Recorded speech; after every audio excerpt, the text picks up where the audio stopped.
Saudara yang akan Allah, puji syukur kehadiratnya karena ia masih mengizinkan namanya mengalir pada lidah kita yang penuh dosa. Alhamdulillah, Allah masih izinkan nama kekasihnya kita ulang-ulang, kita jadikan sebagai wirid, dan itu tiadalah mudah bagi orang-orang kecuali yang Allah bukakan mata hatinya. Maka tiadalah yang diangkat di muka bumi ini kecuali orang yang menyebut namanya, orang yang mencintai namanya, orang yang mewarisi ilmunya. Itulah makna dari surat Alam Nashrah, wa rafa'na laka dzikrak. Dan kami mengangkat bagi engkau, hai Muhammad, zikraka. Zikraka secara harfiah berarti sebutanmu, namamu. Maka bagi ahli ma'rifat yang mengerti dan menjamah antara ilmu yang zahir dan batin, syariat dan hakikat, mereka memaknai zikraka, maka di situ ada zakiruka, orang yang menyebut-nyebutmu juga diangkat.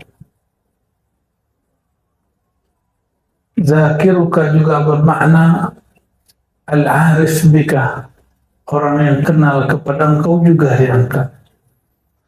Maka jika bersolawat, berceramah, berdakwah, jangan berniat viral, jadi orang yang populer, ya, famous, ya, masyhur.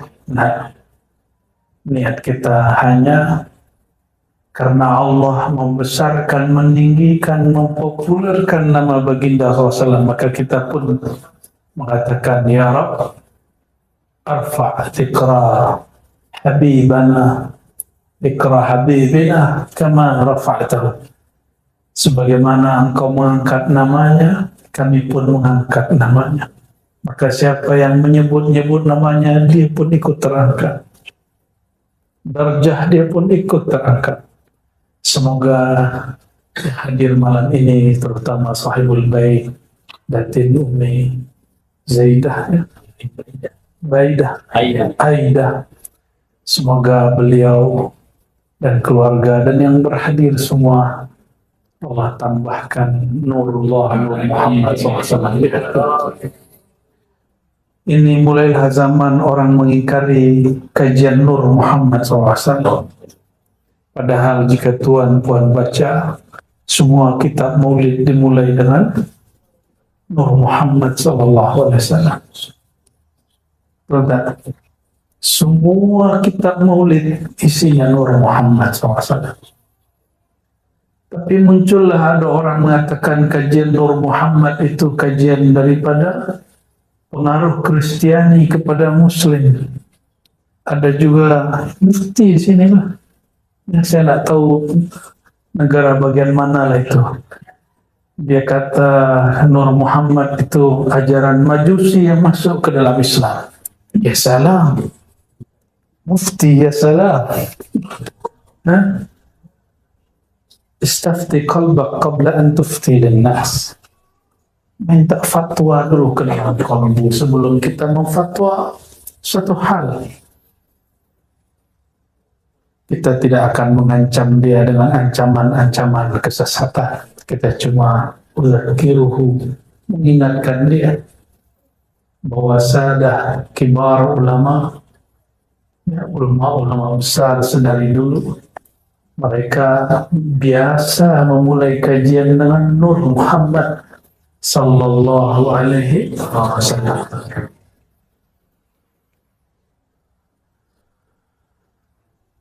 Tapi saya tidak mau bahas Nur Muhammad lah. Ramai lagi. Ya.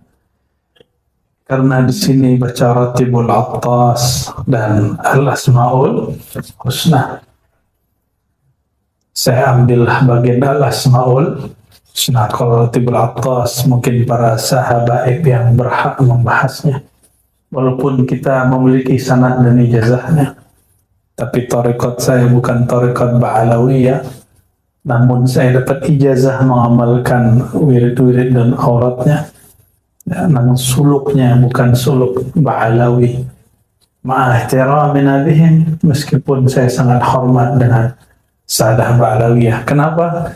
Kullu Ba'alawi syadzili, setiap Ba'alawi syadzili, dan amalan harian kami syadzili. Suluk khalwat kami Naqsyabandi, kajian hakikat kami Syatari, mahabbah kami Ba'alawi. Alhamdulillah Rabbil Alamin. Zikir anfas kami Samani. Ya, kalau dilanjut masih banyak itu. Ya. Al-Asma'ul Husna. Tuan-puan, senangkah dipanggil dengan nama yang bagus? Senang? Senang dipanggil dengan nama yang indah, yang elok? Atau dipanggil dengan nama yang buruk? Mau? Tak nak? Tiada orang yang suka dipanggil dengan nama yang buruk. Walillahil mathalul a'la, dan milik bagi Allah lah perumpamaan yang lebih tinggi, lebih luhur. Jika engkau saja tiada suka dipanggil dengan nama yang biasa, engkau suka dipanggil dengan nama yang luar biasa, nama yang indah dan elok. Itu adalah sifat Allah yang Allah pantulkan, percikkan ke dalam dirimu. Jadi sebenarnya itu sifat Allah. Maka jangan terlalu suka dipuji. Pulangkan pujian kepada yang maha terpuji. Inilah makna alhamdulillah. Kapan kita boleh terima pujian? Apabila kita melihat sifat Allah lah yang menutupi aib ini, lalu orang melihat sifat Allah meliputi diri, barulah boleh kita menerima pujian. Karena yang terpuji pada hakikatnya zat yang maha terpuji, Allah Subhanahu wa ta'ala. Dan inilah syukur kita sebagai umat Nabi yang terpuji, Nabi Muhammad sallallahu alaihi wasallam. Betapa bingung dan herannya orang-orang kafir Quraisy, Abu Lahab, Abu Jahal hendak mencaci, tapi orang yang dicaci namanya orang yang terpuji. Muhammad, apa artinya? Orang yang terpuji. Bagaimana mungkin orang yang sangat terpuji dicaci maki? Oleh karenanya mereka tidak berhasil mencaci maki Sayyidina Muhammad SAW. Maka mereka menuduh Sayyidina Muhammad SAW sahirun majnun, penyihir. Tidak puas, sebut lagi majnun, gila. Itulah ya nafsu orang-orang kafir Quraisy. Dan saya bukan memberi ancaman kepada kita, hanya menakut-nakuti diri supaya siap sedia. Siapa saja yang mewarisi nur al-Muhammadi sallallahu alaihi wasallam, nur ilmu baginda sallallahu alaihi wasallam, maka ia akan juga dicaci. Ia juga akan dituduh sebagai penyihir lagi, gila. Ya. Mungkin Datin Umi ini sudah dituduh gila juga. Gila habaib, gila ulama, tersesat sudahnya. Kawan-kawannya mungkin mengira dia sudah gila. Nah. Tapi terserahlah mereka, ya. Biarlah kafilah tetap berlalu dan anjing tetap ya menggonggong Allahumma sholli ala sayyidina Muhammad. Walillahil asmaul husna fad'uuhu biha. Maka milik Allah lah nama yang indah, nama yang elok. Maka semua nama terbaik berpulang kepada Allah Subhanahu wa ta'ala. fad'uuhu biha, maka panggillah Allah dengannya. Apabila saya nih kepada Ustaz, saya panggil hoi, pasti Ustaz tidak mau melirik. Betul tak? Hei, pasti tidak mau melirik. Karena Ustaz punya nama, punya gelar. Minimal saya panggil Ustaz. Ya, kalau tak tahu nama, panggillah Ustaz. Jangan panggil hoi. Hei, fulan. Tidak. Kita pun tidak suka dipanggil bukan dengan nama, apalagi Allah Subhanahu wa Ta'ala. Tapi baiknya Allah itu, Ia menyimpan namanya bahkan dalam satu huruf. Huruf yang paling ringkas tentang nama Allah adalah Hu.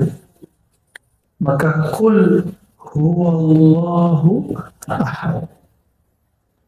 Biasanya apabila kita menyebut dia dalam bahasa Melayu lain dengan huwa dalam bahasa Arab.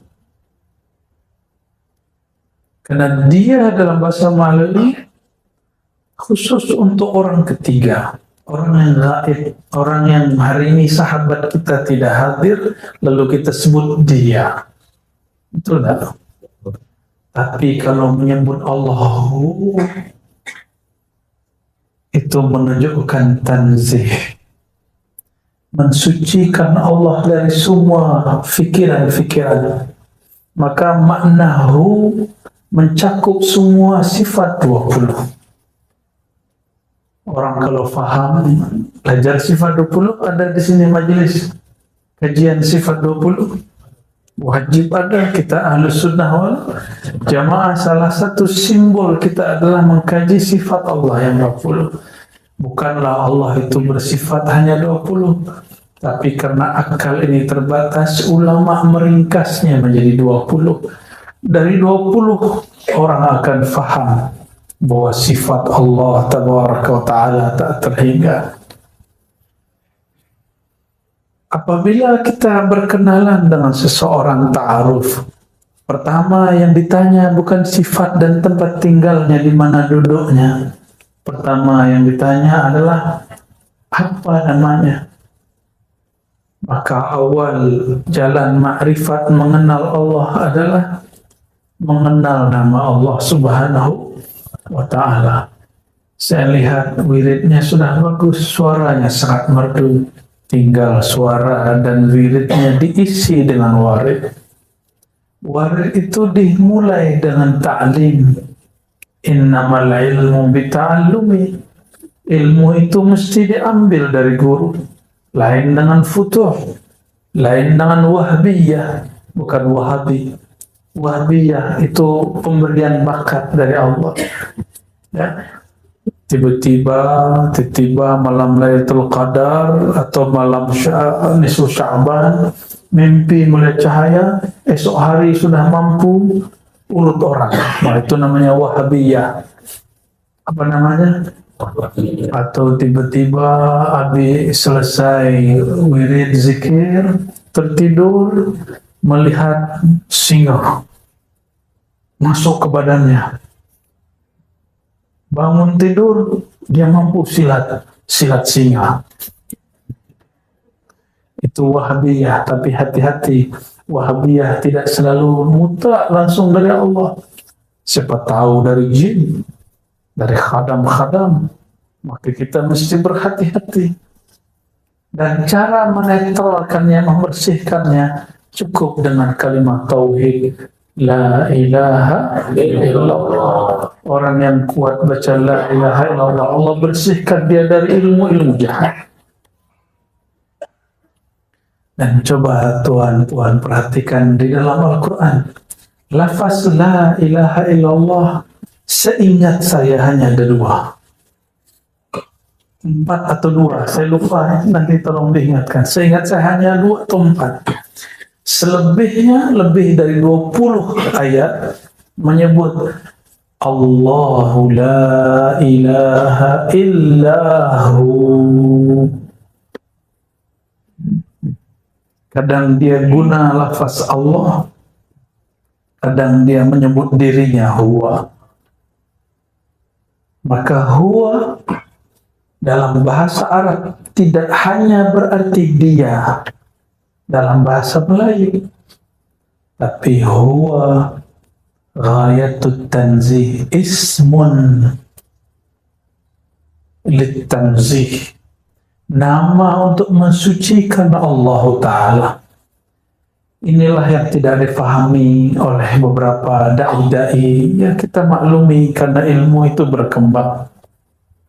Ya, siapa tahu nanti dia merevisi kata-katanya, mengatakan zikir dengan hu bid'ah. Nah, sudah ada di Malaysia yang bercakap begitu. Sudah ada fatwa begitu. Ya salam. Nah, siapa yang tak kenal dengan Imam Izzuddin bin Abi Salah? Imam Fakhruddin Ar-Razi. Bukan Fakhruddin Ar-Razi. Kalau yang di depan Ar-Razi.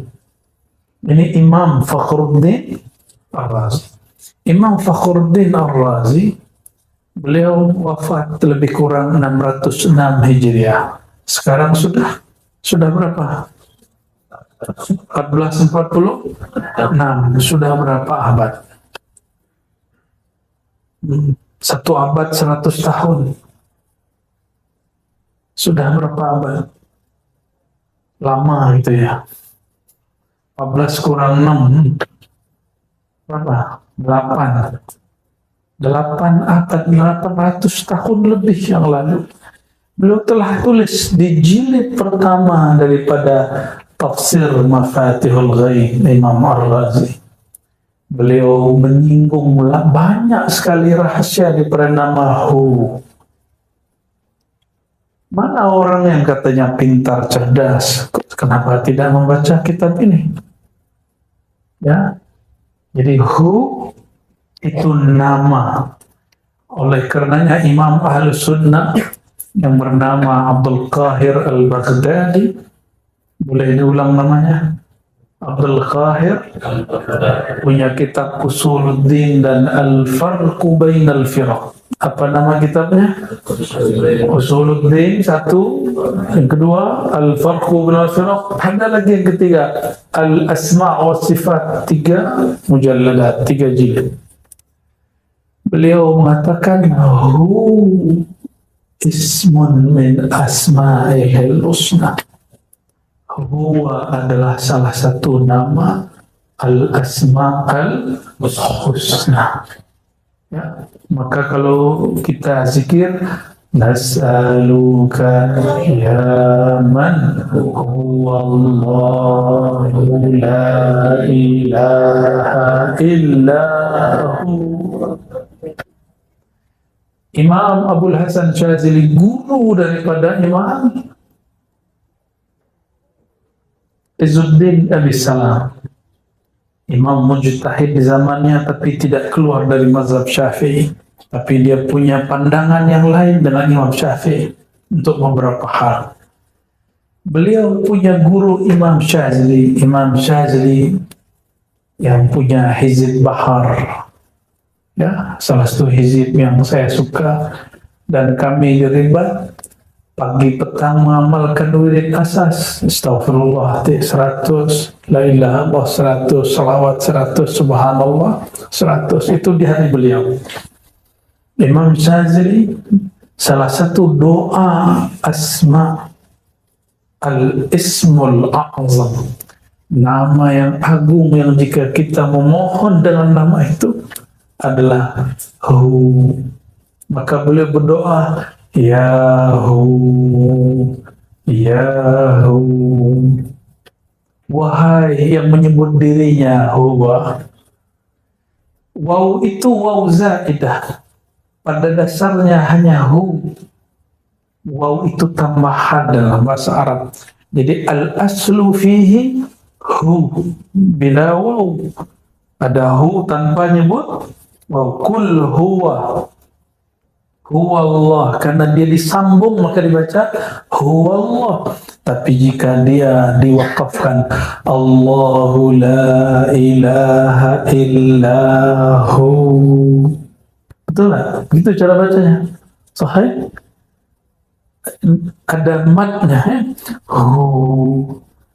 Maka apabila Tuhan Puan ambil talqin zikir dari ahlinya, salah satu talqin zikir itulah talqin zikir dengan surat Qul huwallahu ahad, Qul hu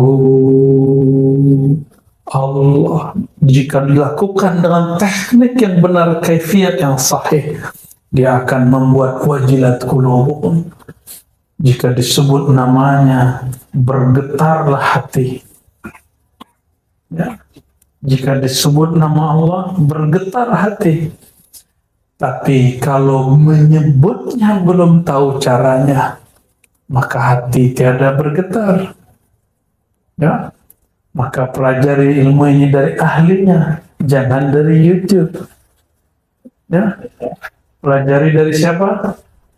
Fas'alu ahla dzikri in kuntum la ta'lamun. Tapi ingat, tidak semua dokter itu spesialis. Maka tidak semua dai ustaz menguasai ilmu talqin. Banyaklah orang mentalqin dan memberi ijazah, tapi sedikitlah orang yang punya sir daripada la ilaha illallah. Ambil dari ahli sir, ahli zikir, insyaallah nur Allah akan hidup di dalam kalbu kita. Insya orang nur Allah hidup di kalbunya, maka sebesar apapun dosanya tidak akan membuat dia putus asa untuk pulang kepada Allah, karena dia tahu ini yang kami kaji tadi pagi ya, tapi karena memang tidak ada live ya. Apa itu? Was-was syaitan dan terjerumusnya seorang hamba dalam maksiat itu adalah jalan bagi salik untuk kembali kepada Allah. Maka min alamati, di antara husul taubah, terbitnya nur taubat pada diri seorang hamba, si hamba dimunculkan rasa dia bersalah di hatinya, rasa dia berdosa di hatinya. Coba perhatikan, Sayyidina Muhammad SAW berdosakah? Ada dosa Nabi Muhammad SAW? Tuhan, hari ini ada dosa? Matanya berdosa, lidahnya usah pandang orang, pandang diri kita. Kolbunya hari ini dosa nggak? Kita tidak usah memandang siapapun, pandanglah diri ini penuh dengan dosa. Dosa itu kotoran. Senangkah, sudihkah Tuan Puan memandang orang yang pada tubuhnya, badannya, wajahnya ada kotoran? Nah, apalagi Allah Subhanahu wa Ta'ala. Allah memandang kepada wajah kolbu.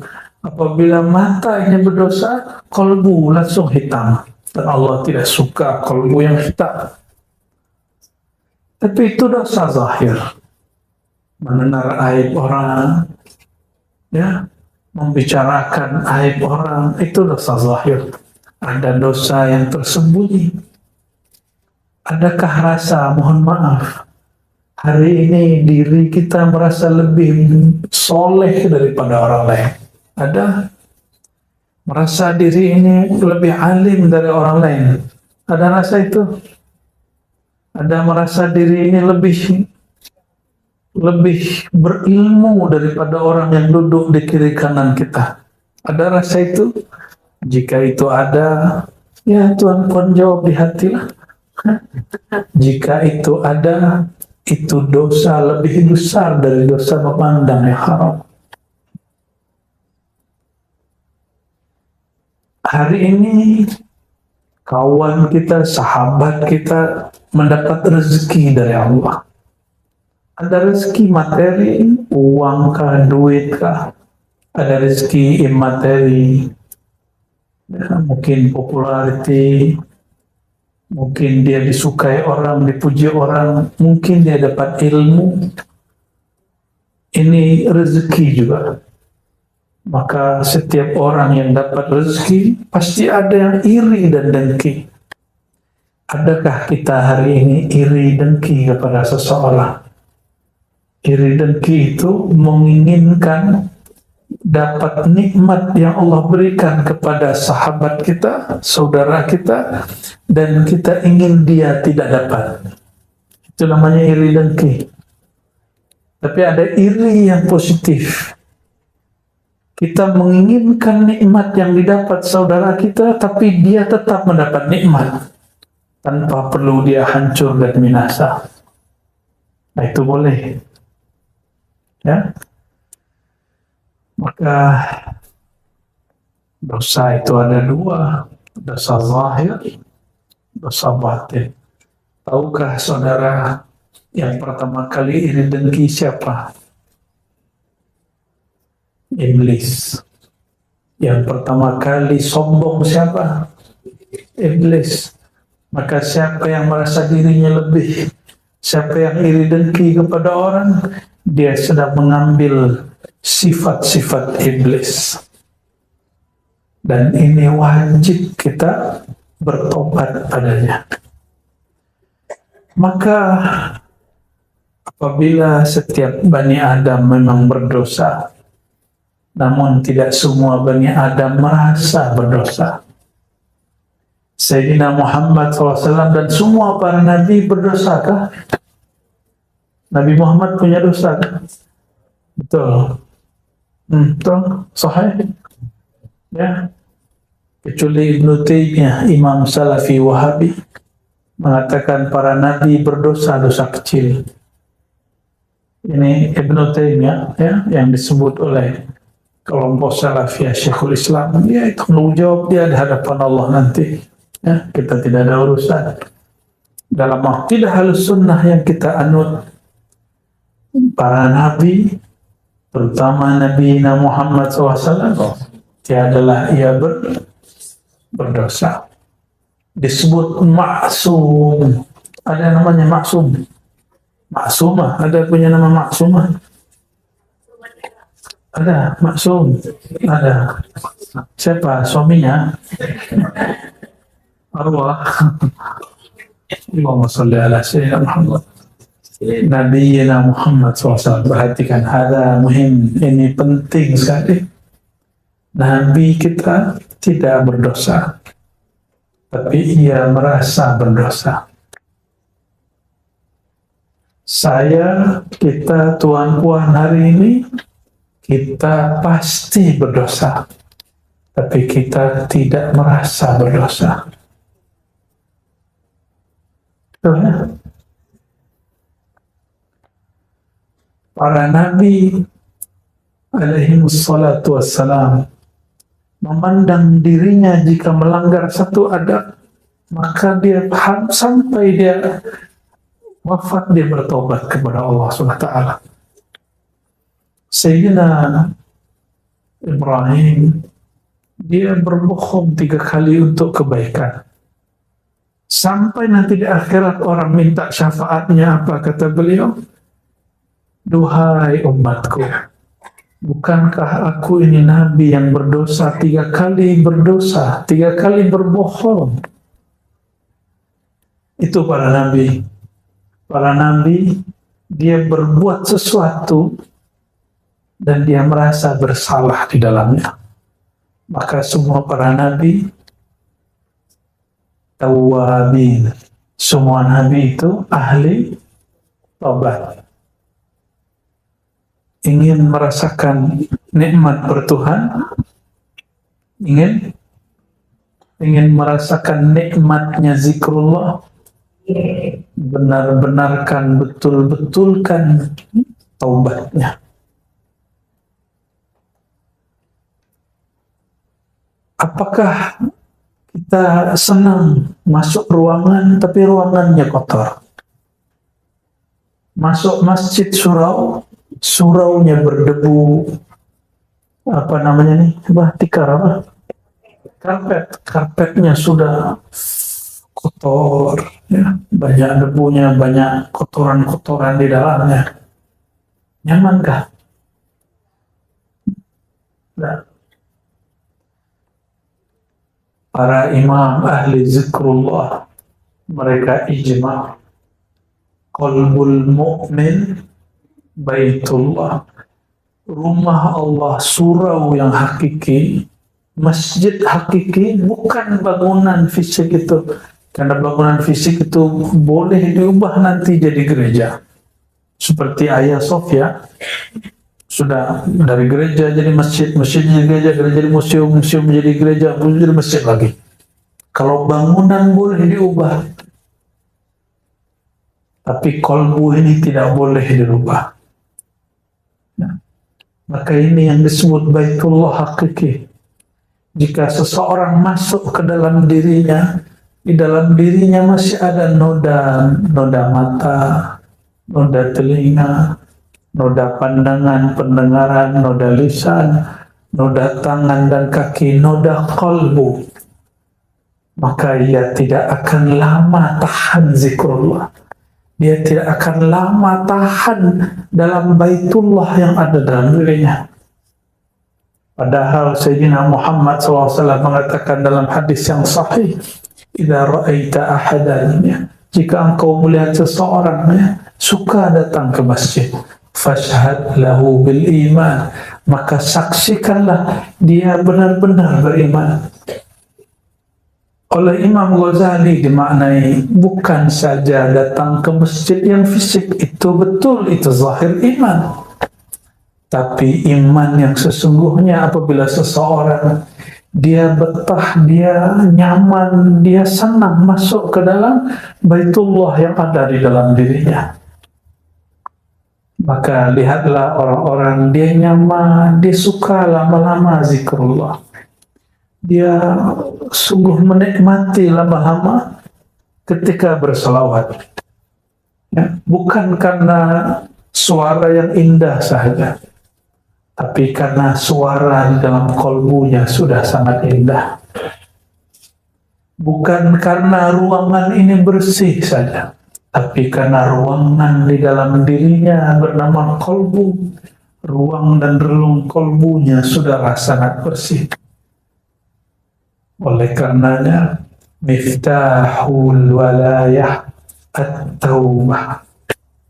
Ya, ini kaidah muhimmah, kaidah penting. Pintu dari kewalian menjadi kekasih Allah dimulai dari bab taubat. Apabila kita selesai wudhu, apa yang kita baca? Allahumma ja'alni. Tapi orang lupa, ada satu adab yang dia lupa, bahwa Nabi SAW memberi doa beragam. Salah satunya syahadat, asyhadu an la ilaha illallah asyhadu anna Rasulullah, baru Allahumma ja'alni minat tawwabin. Ya Allah, jadikan aku termasuk golongan yang bertaubat. Perhatikan tawwabin, waw musyaddad, wawnya ada tasydidnya. Dalam kaidah bahasa Arab disebut dengan mubalaghah. Kalau orang sekali tobat disebut taib, tapi jika dia berulang-ulang tobat disebut tawwab. Kenapa dia berulang-ulang tobat? Karena setiap kali dia tobat, dia merasa dirinya kotor lagi, maka dia tobat lagi. Oleh karenanya ini saya bukan sedang menyuruh tuan-tuan bermaksiat, tapi hendaklah kita selalu merasa punya maksiat. Hendaklah kita selalu merasa punya dosa. Selesai zikir, selesai tobat, kita merasa lagi, ya Allah, hatiku masih ada maksiatnya, masih ada zulumat, kegelapannya.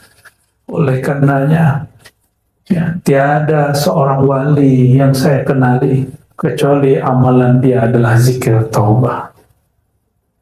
Zikir taubah, tidak ada timur, barat, Arab, tidak Arab, Habib, tidak Habib, mursyid, tidak mursyid. Wali itu tidak mesti mursyid. Boleh jadi dia masturi, tersembunyi dalam keramaian. Ada yang tersembunyi dari keramaian. Amalan wajib mereka mandi taubat, zikir taubat, salat taubat. Nah ini Jadi kenapa kalau zikir sama-sama kuat, tapi zikir sendiri tidak kuat? Karena zikir taubatnya belumlah sempurna. Ya. Allahumma salli ala Sayyidina Muhammad. Satu kali Sayyidatuna Rabi'atul Adawiyah, Sayyidat Sufiyah. Jadi Sufi, wali Allah tidak hanya laki, tapi juga ada wanita perempuan. Beliau sebagaimana diriwayatkan oleh Imam As-Suhrawardi dalam Awariful Ma'arif, apabila ia beristighfar, bertobat, dia berkalam. Kalam yang wali laki tidak pernah tahu kalimat itu, tapi dia tahu lafaz itu. Apa kata dia? Astaghfirullah fi istighfari. Aku mohon ampun kepada Allah. Aku memohon maaf kepada Allah. Kenapa? Karena istighfarku tidak sungguh-sungguh. Orang jika sungguh-sungguh beristighfar, air matanya mengalir. Atau fi qalbihi an-nadam, di kolbunya ada rasa dia menyesal. Tapi selama ini kita istighfar baru menghitung Zallah. Belum ada rasa yang ditumbuhkan, belum ada penyesalan yang dirasakan. Padahal Sayyidina Muhammad SAW mengatakan an-nadamu taubah, indikator seseorang diterima taubatnya, dia ada penyesalan terhadap yang dia lakukan. Dan an-nadamu alamatuhu al-buka. Salah satu ciri dari orang yang menyesal, matanya berkaca-kaca menangis. Oleh karenanya, pelajari ilmu taubat, tidak usah tinggi-tinggi ilmunya. Mau jadi kekasih Allah, baguskan taubatnya. Baguskan istighfarnya, bukan sekedar memperbanyak angkanya, tapi membaguskan makna saat membaca. Mulai malam ini saya berharap jika berzikir, zikirlah yang kita faham. Jika sudah ada yang membaca zikir dipimpin guru, ustaz, pelajari apa yang dibaca ustaz. Jangan hanya seperti alat recording. Dia mampu merekam semua yang dia dengar, tapi dia tidak faham. Apa kata Allah SWT? Kal-himar yahmilu asfara. Hanya seperti, mohon maaf, keledai, himar yang mengangkut lembaran-lembaran ilmu, tapi dia tidak tahu apa yang dia bawa. Saudara-saudariku makan Allah, saya ini juga bukan orang suci. Setiap hari merasa di kolbu saya ada dosa, ada yang masuk, mau tidak mau masuk.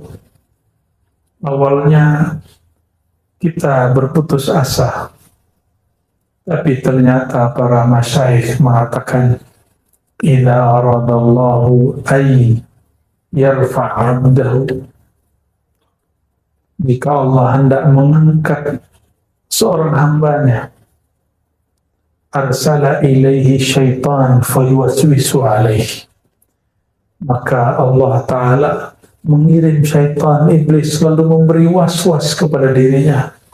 Nah, ini kabar entah gembira, entah menyedihkan. Ya. Ada was-waskah dalam pikiran? Seorang sahabat datang kepada baginda SAW, hadis Sahih Bukhari, ya Rasulullah, diriku was-was. Was-was, ada gangguan di pikiran, ragu, ada rasa takut, ada rasa cemas, ada rasa apakah Allah terima aku atau tidak. Ada perasaan-perasaan yang sepertinya kita tidak percaya diri di hadapan Allah SWT. Itu dia. Apa kata Nabi Muhammad SAW menanggapi sahabat yang bertanya ini? Jadi itu sudah ada sejak zaman baginda Nabi Muhammad SAW. Sekelas sahabat-sahabat level mereka sangatlah tinggi, tapi mereka masih was-was. Apatah lagi kita di zaman yang penuh was-was. Baru buka YouTube, langsung kita yang tadinya tidak mau dapat was-was malah mencari was-was itu. Itu enggak? Ya. Katanya tidak mau dapat was-was, tapi kita malah membaca si was-was itu. Minal jinnati wan nas. Kalau was-was dari jin masuk secara gaib, tapi was-was yang zahir inilah yang lebih berbahaya. Kita baca komennya, baca statusnya, baca kalam-kalamnya, mendengarkan podcastnya. Ya, kita yang mencari ulah, kita cari penyakit sendiri, lalu salahkan orang lain, bahkan menyalahkan Allah. Ya, Allahumma salli ala Sayyidina Muhammad. Maka mengambil ibrah dari Imam Abu Bakar Al-Banani tadi dan juga Sayyidatul Sufiyah, penghulunya para sufi yang arifah billah, yaitu Sayyidatuna Rabi'atul Adawiyah. Istighfar, kita wajib istighfar. Istighfar kita wajib istighfar. Kenapa? Kita tidak bersungguh-sungguh dalam beristighfar.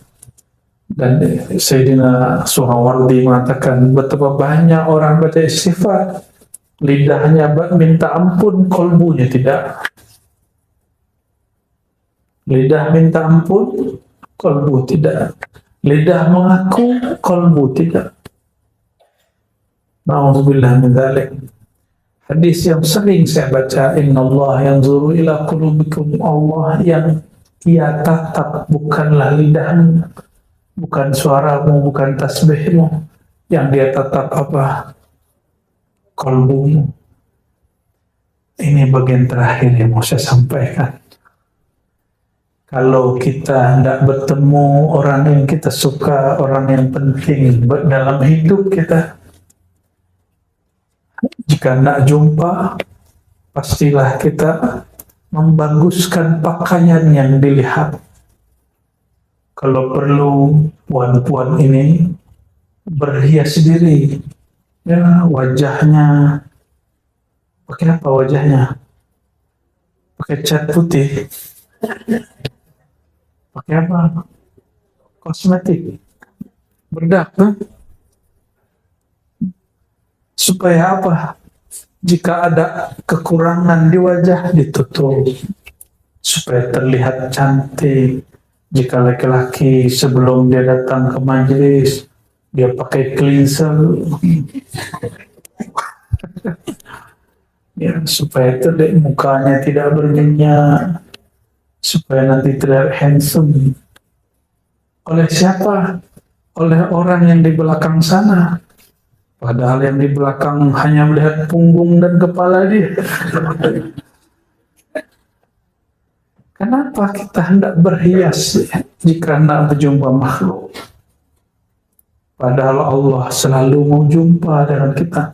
Dan ada perjumpaan yang resmi, yaitu waktu kita sholat. Ya, yazunnuna annahum mulaqu rabbihim. Salat itu perjumpaan yang resmi. Dan Allah yang Ia tatap bukan wajah ini. Yang Ia tatap wajah qalbu, wajjahtu wajhiya lilladzi fatara as-samawati wal ardh. Aku hadapkan wajah qalbuku kepada pencipta langit dan bumi, pencipta qalbu ini.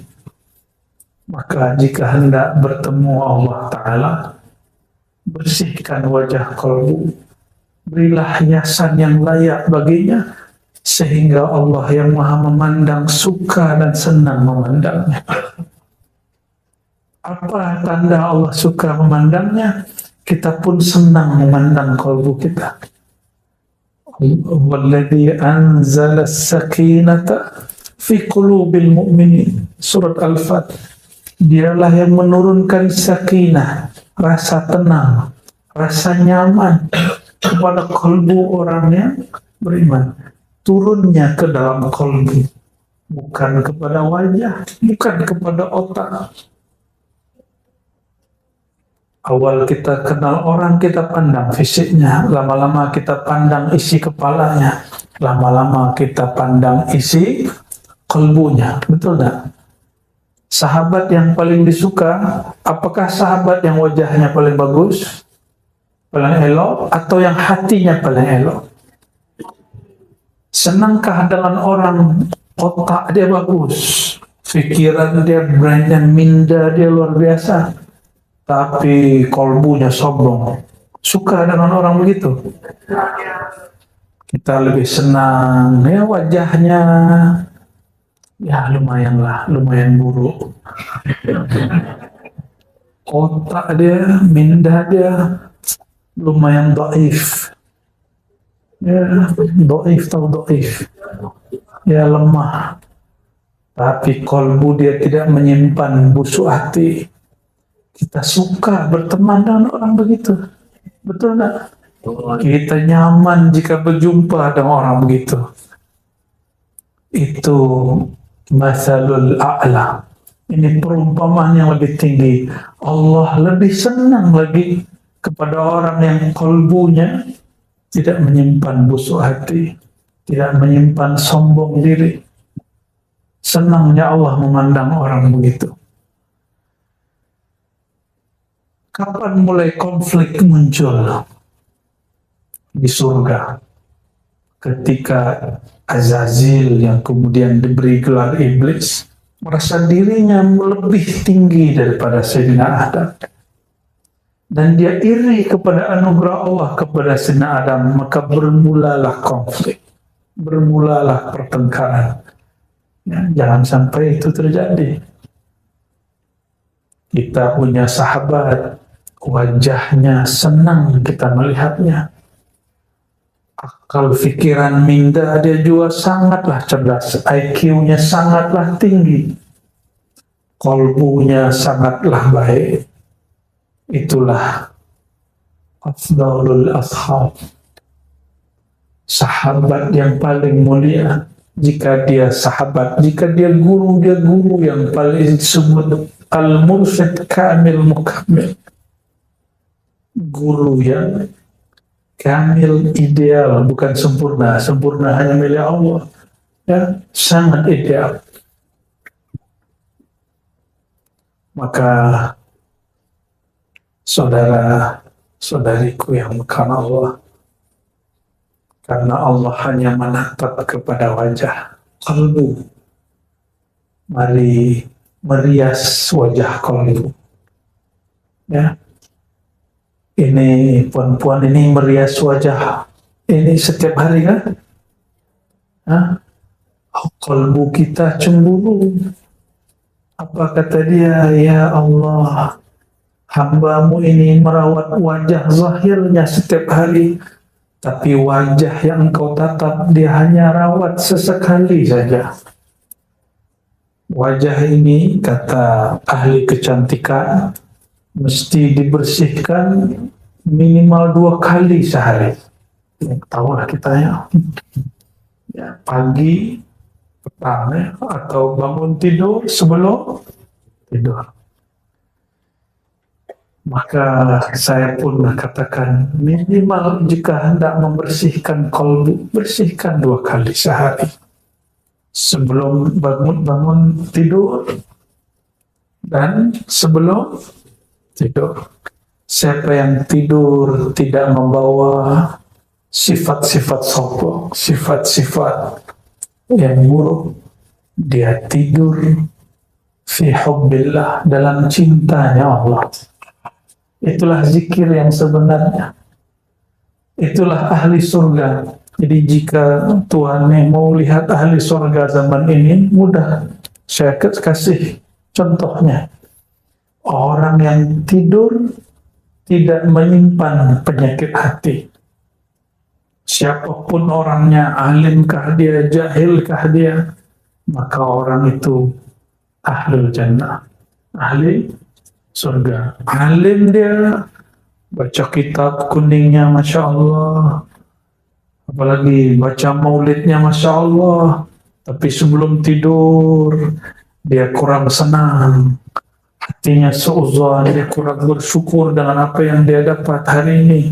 Tertidur itu tidak lebih baik daripada jamaahnya. Jamaahnya mungkin jahil, tapi dia tidur penuh rasa syukur dan taubat kepada Allah Subhanahu wa taala. Maka nanti sebelum tidur, nah ingat-ingat, sebelum tidur, kata Nabi Muhammad SAW, ini sunnah Nabi. Idza arada ahlukum ila firashihi, jika kamu hendak mau ke tempat tidurnya, falyatawadda wudu'ahu lis-shalah, maka berwuduklah, bersihlah seperti dia hendak salat. Maka seorang muslim tidak mungkin dia tidur wajahnya berminyak. Nah, kenapa? Karena dia mau tidur, dia pasti bersihkan wajahnya dulu. Jadi Rasulullah SAW sangat mengerti bab berhias. Lalu setelah itu apa? Bacalah zikir-zikir yang sudah mungkin kita tahu semua. Tapi ada satu hal yang terpisah hadisnya.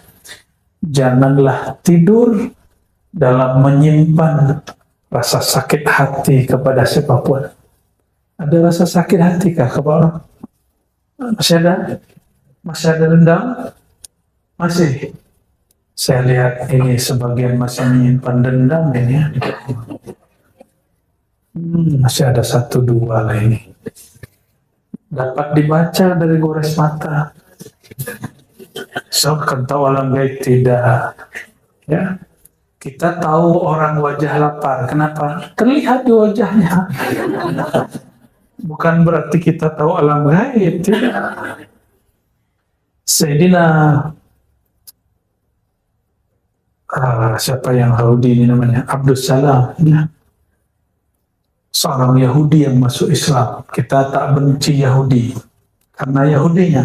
Kita benci Yahudi yang Zionis, yang jahat kepada sesama manusia, apalagi Muslim yang sedang ada di sana.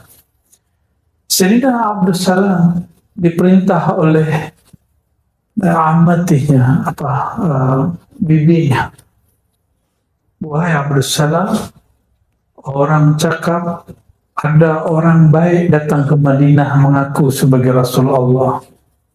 Jika benar dia Rasulullah yang ada di kitab Taurat kita, maka lihatlah wajahnya. Apakah wajahnya wajah orang jujur atau pembohong?